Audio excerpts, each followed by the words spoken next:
behind the scenes at SKOR North and 1500 ESPN have sports opinions. So they want you to hear them. It's the perfect digital sports soapbox to scratch that Minnesota sports itch. This is the SKOR North Taxi Squad. You better believe that the Minnesota Timberwolves brought their asses to Game 7 against the Denver Nuggets, and it was one of the most epic games in Timberwolves history, probably the most epic game in Timberwolves history. But could they have brought their asses just a little bit more in Game 1 against the Dallas Mavericks in the Western Conference Finals? I think probably so. And with that, welcome into the SKOR North Taxi Squad. Everyone, my name is Jason Stormer. I'm joined along Artis Woods. Artis, obviously, I mean, this has been just a crazy last couple days for Timberwolves fans. Arguably the greatest moment in franchise history with that comeback in Denver. The epic run in the third and the fourth quarters, obviously capped off with some amazing shots. I think the Naz Reid putback dunk and then the Mike Conley steal leading to the Anthony Edwards corner three is going to be ingrained into my memory for life. But obviously we've had maybe a little bit of a letdown with Game 1, obviously not going the Wolves' way, losing to the Dallas Mavericks. But still, I want to focus. Let's not get too ahead of ourselves at the moment. We got to go one by one here. That Game 7, Artis, I admit, I teared up a little bit. I think I just let a lot of emotions channel in a way that I didn't expect. But how were you feeling after just one of the more epic Game 7s, not only that we'll see in Timberwolves history, but also in NBA history? Well, it's weird making this transition from a Game 1 loss back to Game 7 and trying to re-bring up those emotions, but I can do it. We got this. Game 7, right? We got this. Game 7 was crazy. It was insane. You know, to come back from being down 20 points on the road. They won that series, Jason, probably the hardest way a team can take out a defending champ. They won one home game. They won one home game and beat Denver 3 times in Denver in order to advance. It was special. It showed me a lot about what this team is made of, which, you know, makes me not as concerned about losing Game 1 against the Mavs. But yeah, it was sensational, man. The defense in the fourth quarter on Jokic and Murray was where it needed to be. Slowed both of those guys down. Nobody else could really get anything going. And, you know, shout out to Cat, honestly. Game 7, shout out to Cat, the way he played. I know he gets, you know, a lot of criticism, rightfully so at times. Sometimes I feel like it's a bit unfair. But, you know, he showed up and maybe had the best game of his career. You know, like that's in the conversation for the best game. Forget the 50-point games and the 40-point games. You know, Game 7 against the defending champs to advance to the Western Conference Finals. That's a special performance. And without him, they don't get it done because Anthony Edwards was off. Jaden stepped up and is still stepping up. Shout out to Jaden McDaniels, seriously, dude. Yes, the shots are. Yeah, they're falling big time. It's amazing. Big time. I forget, was it Reggie last night who compared it to like Ray Allen or something? Yes, so I was like, he literally like Ray Allen. The corner threes were falling like it was, you know, Game 7 of the 2014 NBA Finals. Honestly, It was absolutely amazing. And I believe Jaden's now scored at least 20 points in 3 straight games, even going back to Game 6 for the Timberwolves as well. Yeah, it was just an absolutely insane game. Again, like I mentioned, it's the largest Game 7 comeback in NBA history. And to think that your Minnesota Timberwolves could possibly be part of something like that is just absolutely unbelievable. And the only reason I want to rehash a little bit with Game 7, because I know we got to move on to Game 1, is that I just want to bring up this point, and I want to ask you this question really quick. Now that we are in the Western Conference Finals, for sure, we're definitively in it, can we mark this season as a success for the Timberwolves no matter what exactly happens in the conference finals? Now, I know, obviously, if you get swept by Dallas, that's a whole different story. But do you think by winning that Game 7 and winning it the way that you did, do you think it at least solidified this season for the Timberwolves as a successful one? And I think it's obviously been one that I think not a lot of people expected. So that's a great yet really tough question for me to answer. I'm not going to lie, because when you get this far, you want to finish the job. You know what I mean? Like, I firmly believe that the Timberwolves are better than the Mavs. I think they are the better team. I firmly believe that if they are able to advance to the finals, whoever they see, whether it be Boston or Indiana, I'm banking on Boston, they could be a really tough matchup for Boston.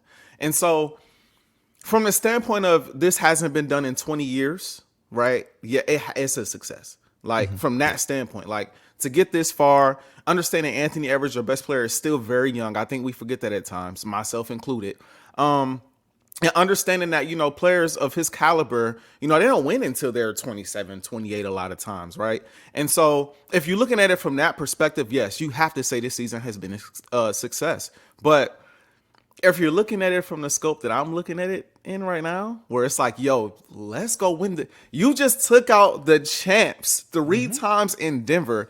Yo, let's get it done. Then it's hard to say it's a success until it's all done. Sure. I feel like if they go out there and they lose in 6 or they lose in 5 to the Dallas Mavericks, my gut reaction would be it's a failure because you got this far, you were the better team, you just didn't get it done, right?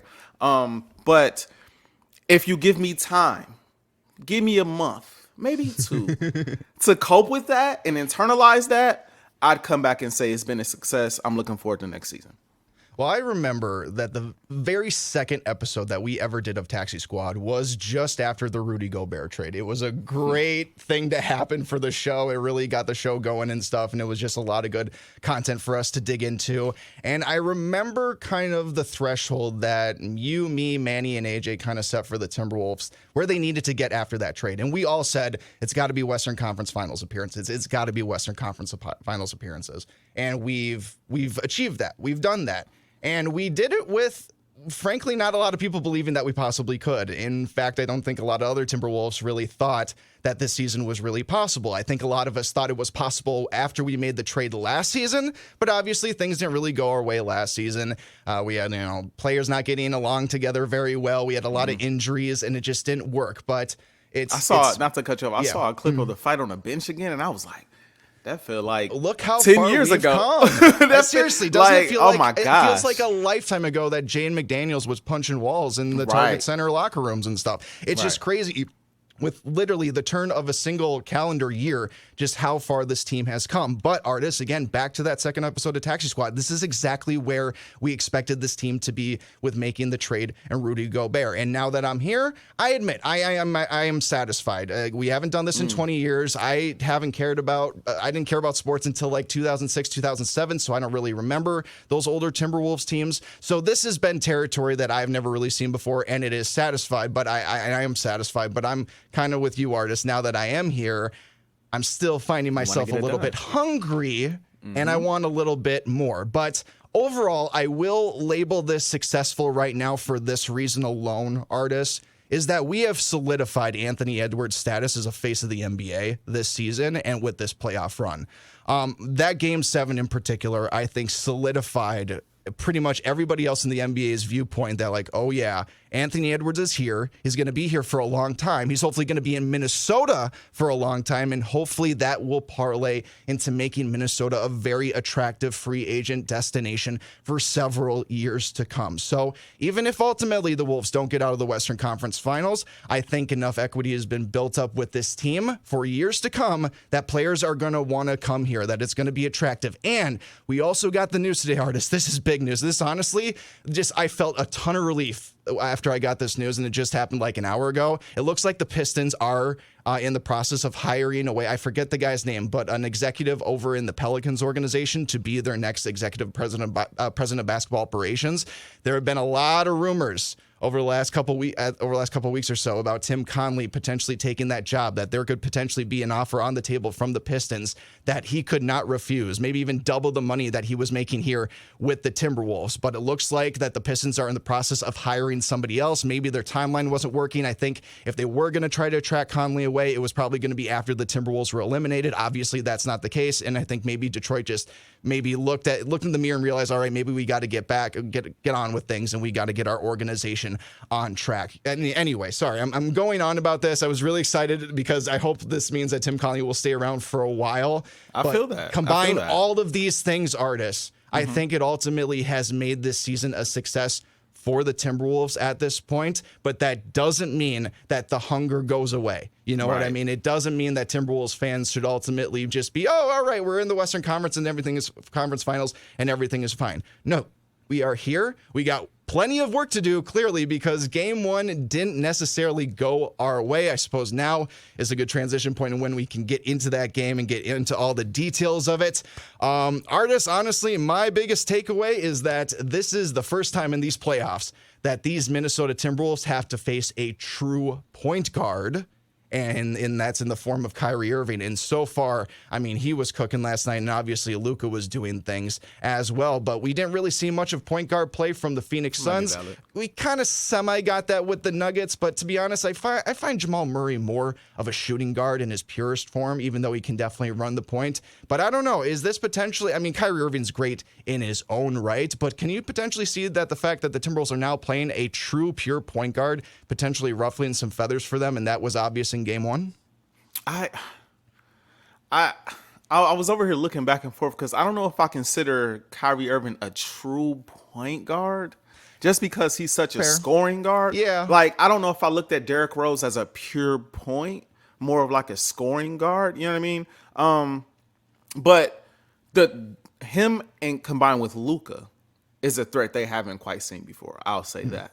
Yeah. I'll say that. Like, it's really tough. I've been going back and forth kind of all day on how I would want to match up with that unit, that backcourt, because it's like, man, you saw Anthony Edwards last night. He was gassed. Yeah. Gassed down the stretch because, you know, you chasing Kyrie around all night, and Kyrie's smart enough to know, hey, adrenaline's going to be high. It's the first game in the Western Conference Finals. Let's run around a bit. Let's run off some screens. Let's do a little off-ball action. When I get the ball, let's quickly attack the basket.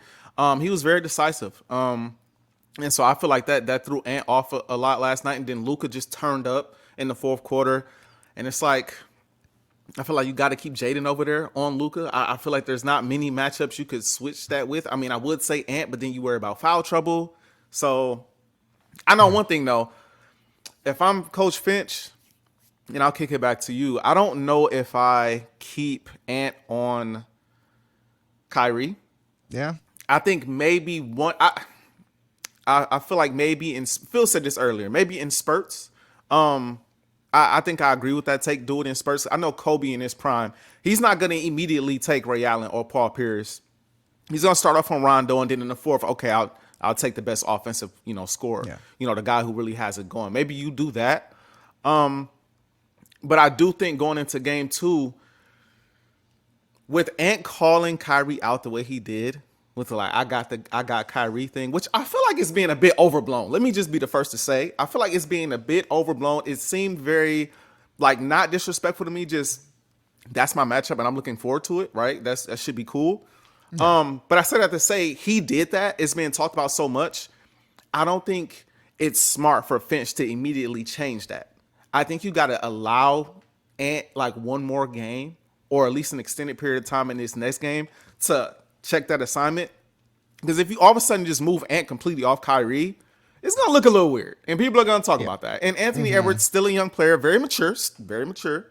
But that type of stuff can kind of get at a young player. It's like, yo, I called him out. He had a game on me. Let me get my get back. You know what I mean? So, I don't know. What you think about that, Jason? Well, Kyrie's also expressed his anticipation of guarding Ant throughout this series, too. So, I mean, if you want to, get on Ant about being excited about guarding Kyrie, well, Kyrie's excited about guarding Ant, too. So I think it goes both ways. But exactly like you mentioned, it's the fact that he's a younger player. He's the less accomplished player. Kyrie's won a championship. Ant has a whole lot to prove. So people are going to look at that and see him struggle against Kyrie at first. And, of course, everybody's overreacting to a first game. I mean, this is just how kind of things work when you're this late into the postseason and you're only down to these 4 teams at this point. So I'm not surprised that this is getting, a lot of pub right now. But yeah, it was very strange seeing Anthony Edwards gassed, Artis. It really was. That is the first time, the first time I have ever seen him deliberately that tired on the basketball court before.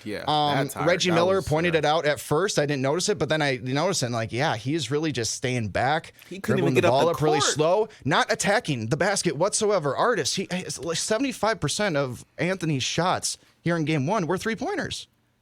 That's not going to work. And granted, he shot, I think, 41% from 3. So the percentage is good. But Anthony Edwards is at his best is when he's attacking the rim. And look, I think we got to get a lot of credit to the shot blockers of the Dallas Mavericks, the Lively's, the Gaffords, those guys. I mean, we know the stat. We've heard the stat. The points in the paint disparity is more like points in the pain for the Minnesota Timberwolves. 62-38 is, frankly, to me, unacceptable when you have Naz Reid, Rudy Gobert, and Karl-Anthony Towns on your team, especially because, this Lively kid is up and coming. He's very good. So is Gafford. But like in terms of just like a pure star, reliable big man, Dallas doesn't necessarily have that. They have a lot of good young guys that are proving to be very effective for them, but they don't have like Kristaps Porzingis anymore. Right, you know what I mean? right, They don't right. have that guy. It's a bunch of other guys that we're starting to get to know as Timberwolves fans, and we got to know them very well. It's just the putback dunks after putback dunks is Jason, it was insane, man.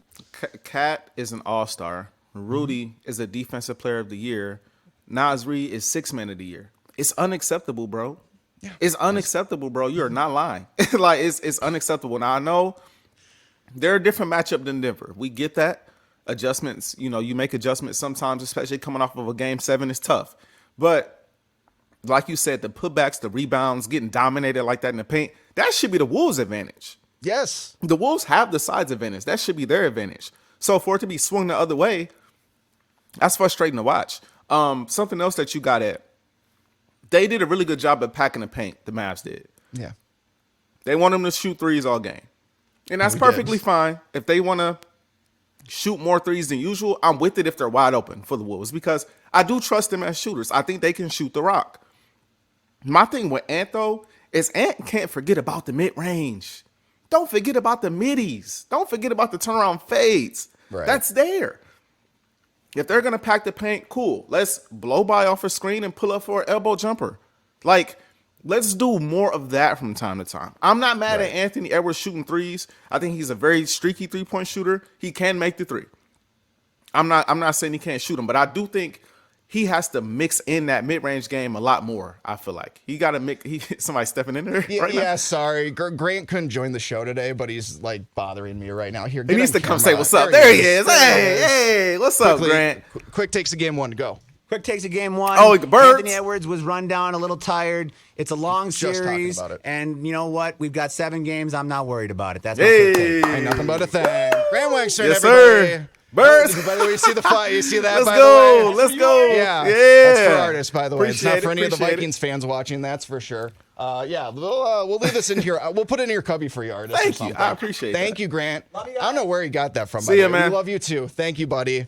Anyway, that rude interruption was brought to you by Grant Wenkstern. What were we talking about again? No, I'm just kidding. He actually went to the game last night, so I'm actually kind of bummed he couldn't join us more and give us his insights about kind of what the arena atmosphere felt like at Target Center, because I'm sure, even more so than it did in the first 2 rounds, I'm sure Target Center was buzzing before that game, man.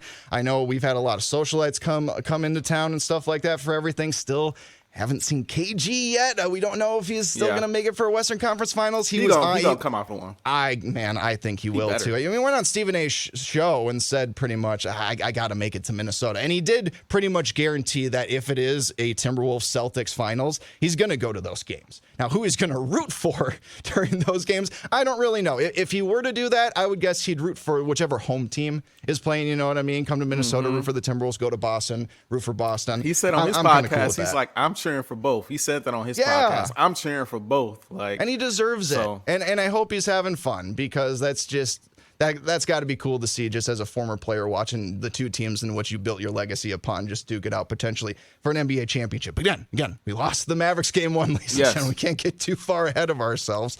Anthony Edwards, get to the mid-range. Sorry to cut you off, and I'll kick it back, but I'm just saying, get to the mid-range. That's my only. If they keep playing defense like that, take your threes, but mix in that mid-range game. We see Luka doing it. We see SGA doing it. We see Anthony Edwards doing it from time to time. Let's get back to that a little bit more in game 2.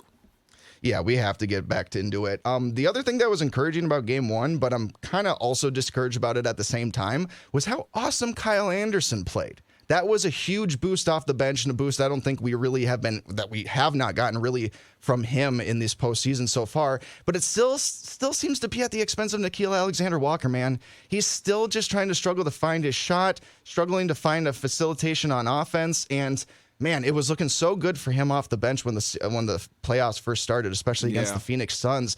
But it just seems like we're not able to rely on as much as we should be able to at this point. But again, if Kyle Anderson is going to actually start playing like last year's Kyle Anderson, because let's be honest, Kyle Anderson last year was an incredibly valuable bench player for the Timberwolves. And if we get any semblance of him now in the postseason, I'm going to be happy about that. But I also need Nikhil to get his game up just a little bit too as well.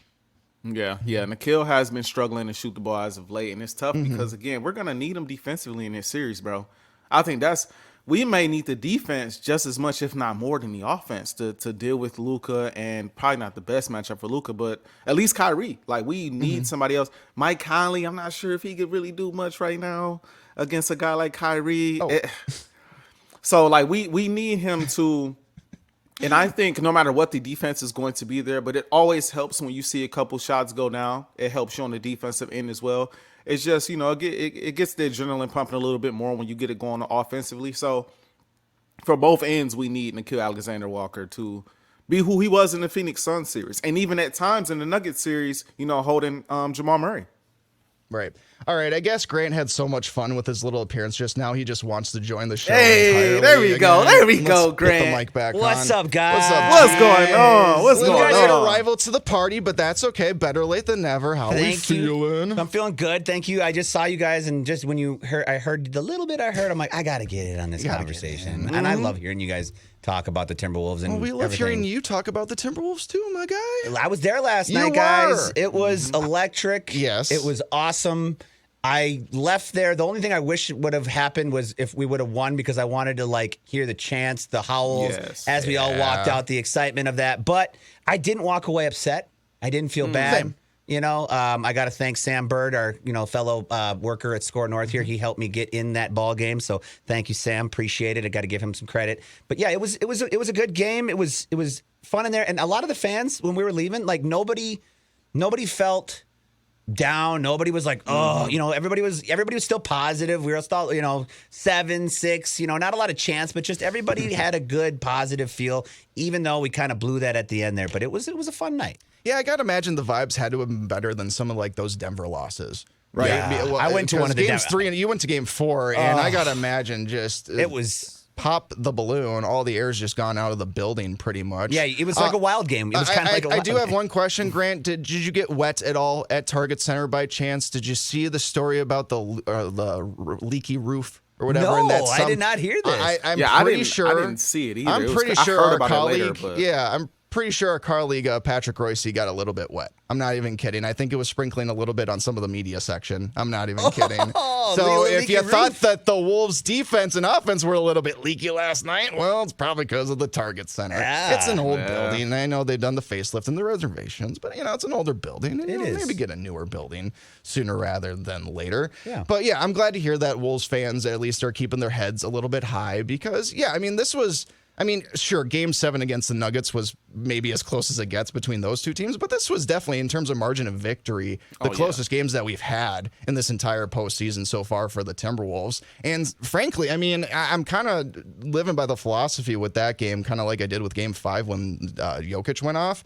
And it was kind of similar with Kyrie and Luka, guys. Sometimes star players just do star things. The shots that Luka was making at the end of that game were just so incredible. He is so good at creating shots for himself, but he's so slow at doing it. It's so amazing how Luka is just a mini Jokic. He's just a smaller Nikola Jokic.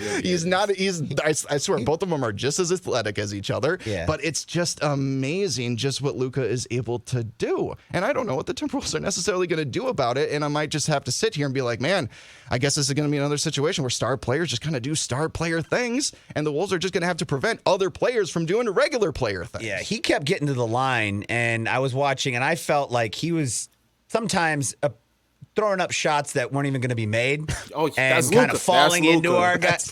Falling into our guys and just throwing the arm up. And I'm like, okay, you lead, and I get it. That's part of the thing. But it's not, like when you do a 3 and the guy jumps up and you kind of go into it a little bit. This was it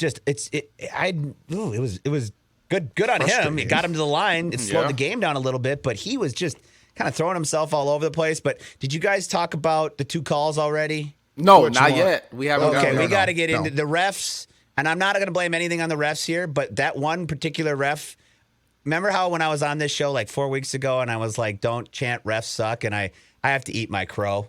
Because you chanted it? I was screaming it. Vulgar, F-bombs, middle fingers. I mean, when he came back and he said on Conley, quote, subtle, but effective enough for, I'm like, that is the most made up BS of a call ever. Now, I'm not going to call, when Conley had the rebounding I know exactly the play you're talking about. And in this place, I'm telling you guys, like, we were loud last night. Yeah. But that was the loudest it ever got with boos and that is when, and I'm just going to say this, when that then call for Anthony Edwards, Carl, when Cat went up and got the rebound and the dunk and got basket interference, he looked at that thing for maybe 5 seconds. Yeah, it was they called that quick. It was quick. I don't even know if that went to the replay center in Secaucus. Call me a liar, call me a whatever skeptic, I don't care. That man did not want to hear anything we had to say, and he was like, this was...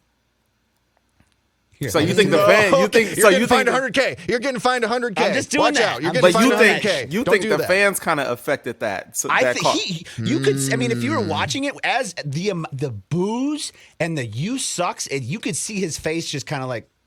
All right. Okay. All right. Oh wow. And that was then we all noticed that next replay he just kind of went.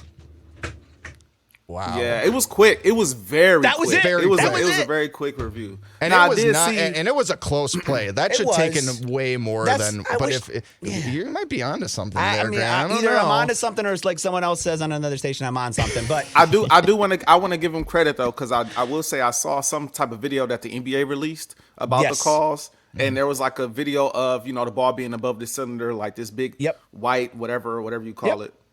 That so went straight up I'm to with the you. ceiling. It was the right call. Live, I was like, no way. Live, it felt like it was off the rim.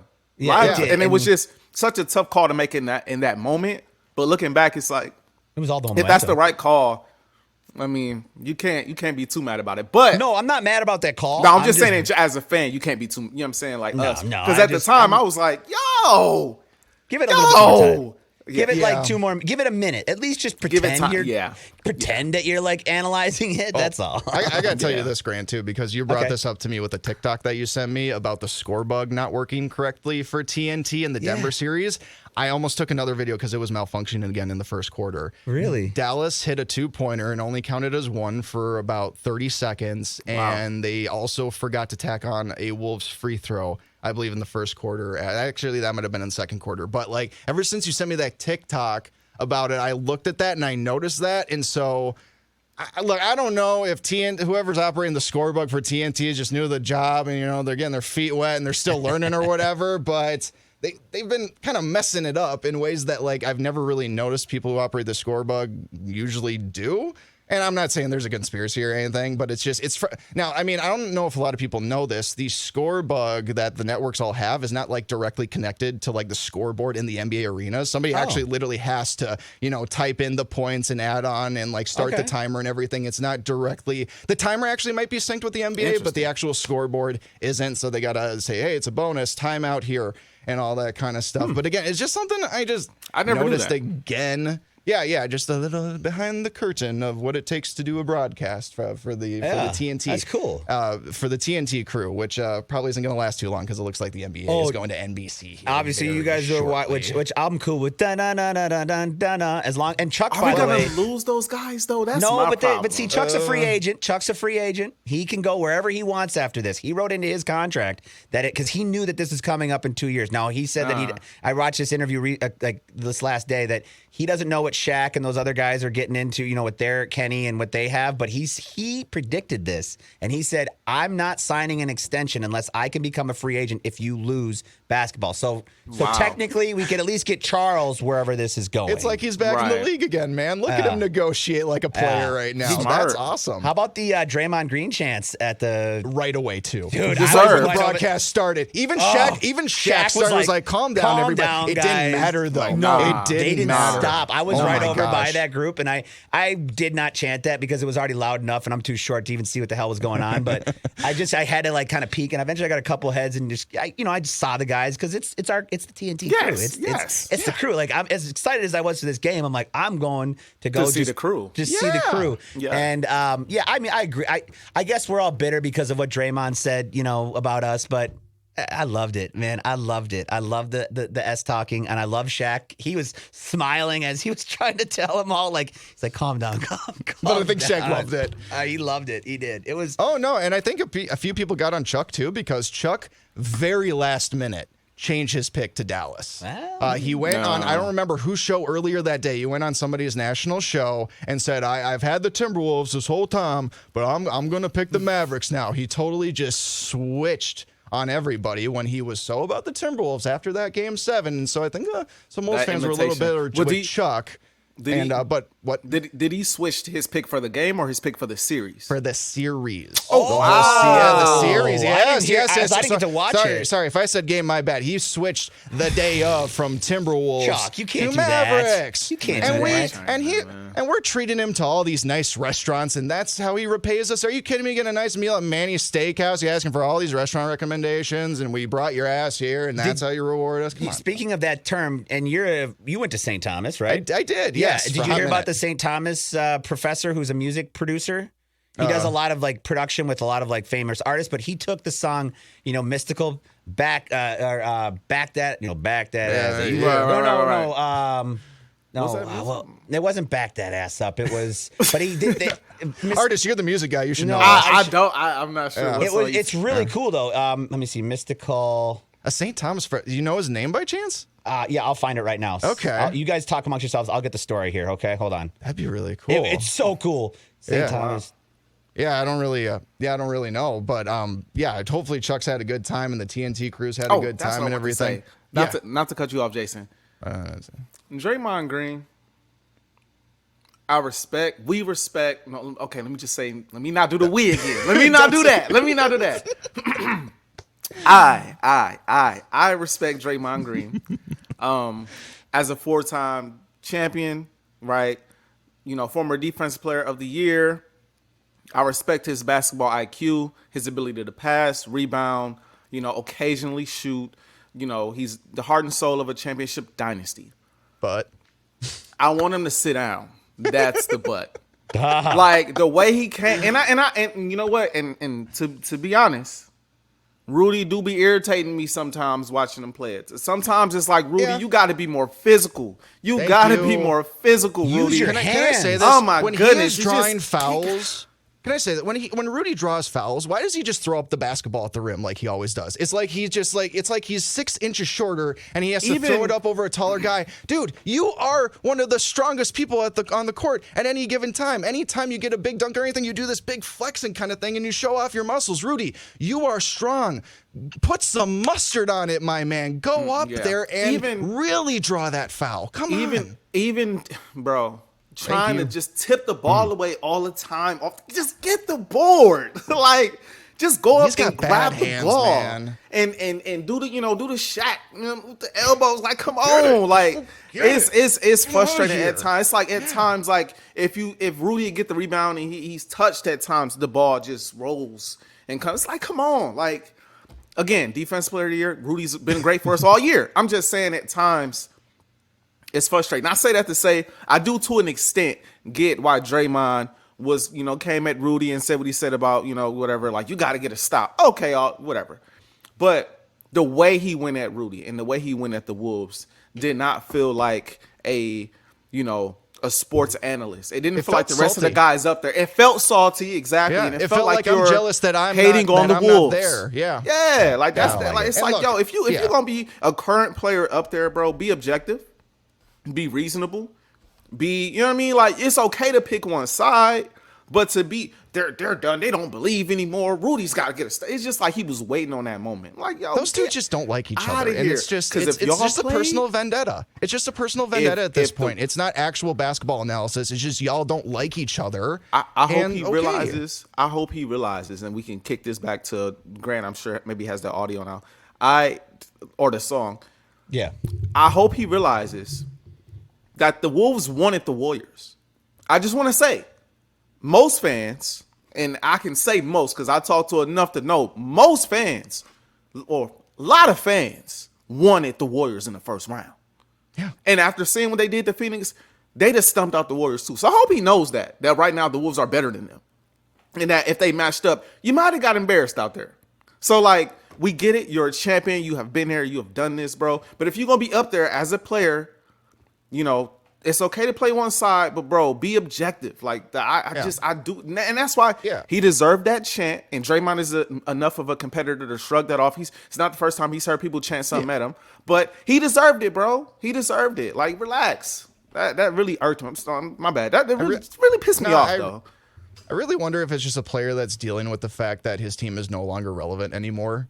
And granted, their relevancy was some of the best that you'll ever see in the NBA, but those Warriors are not getting back to that level. It's going to take a significant roster rebuild. Curry can still be a part of it, but like you're going to have to just redo so many other things. So it just seems like he's just mad that he has to sit behind a desk throughout the playoffs instead of on the court. Sorry. Better hope KD come back. I agree with you guys on everything about Green. The only thing is he's got the ring cred, so I have to defer to the fact that as much as he annoys me and as much as I don't like what he has to say, and he had to eat his crow. He's literally, what he said, and now he, had to do the show here. But I just, the ring cred, man, when you got ring cred like that, say whatever the hell you want, bro. I get that, but the ring cred should make you even more objective.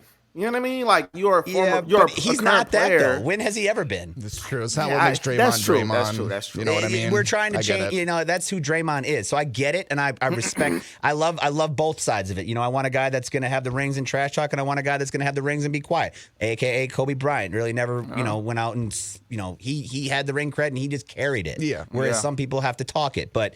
So I'm with you guys. I just had to throw that little nugget in there. But that's fair. I hear you. So maybe if he just hadn't specifically singled Rudy out here over the last couple of weeks, maybe it'd be different. If he would speak generally more about the Timberwolves, I think we'd feel a little bit differently to an extent. That's why I said everything I said because I get it, but it's like it's just right message, wrong messenger. That's not. But let's take game one for example, guys. I mean, Rudy off the floor.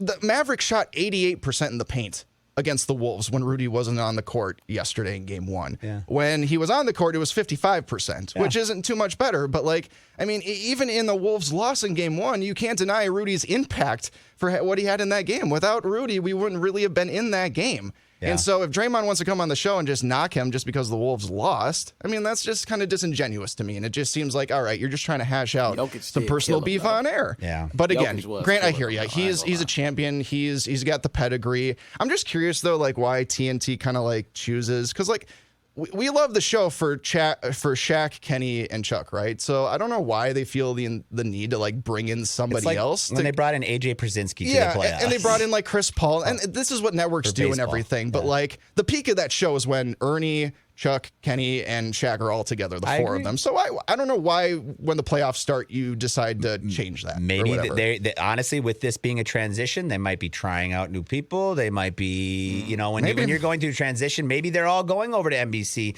and maybe Shaq isn't, and maybe Shaq wants to do other things. Maybe who knows? Maybe they're trying to fill that position. That's something that we don't know from behind. But the song that I want to get to quickly, and I don't want to hold up too much of our time, but Brian Casey teamed up with hip hop producer Laser Beak, and Brian Casey, I believe, is a St. Thomas professor. That might be familiar. And the song that he, it's called "Bring," and I'm not going to play it because I'm worried about copyright. Yeah, of course. He mashes up his own words, but it is the exact beat to Mystical's "Shake Your Ass." Okay. Show me what you're worth. Come on, shake your ass. You know that song, but it's "Bring Your Ass." Sure. And then he does this whole thing, exactly. And then he does this whole lyric about Minnesota. And then did you see overnight, what they did in the streets? No, downtown Minneapolis. I did not. In the streets of downtown Minneapolis, in certain areas, the Department of Transportation went out and painted "Go Wolves." Downtown, all over the streets. Not all over. I know that there's a couple of them, but in the streets, it's just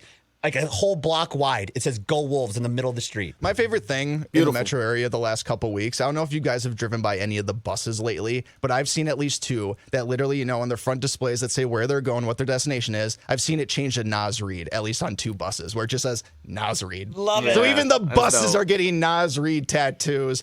And so, the hype is still real here in the Twin Cities, despite losing game one to the Dallas Mavericks. We got game two tomorrow, guys. We got to wrap up the show pretty quick here before I got to start doing basketball for 1500. What are your quick keys to a game two victory for the Timberwolves before we wrap up the show? Ant got to play better. Last, I think 4 out of 6, he hasn't put up a dub. That's not acceptable, if we're being honest. Yeah.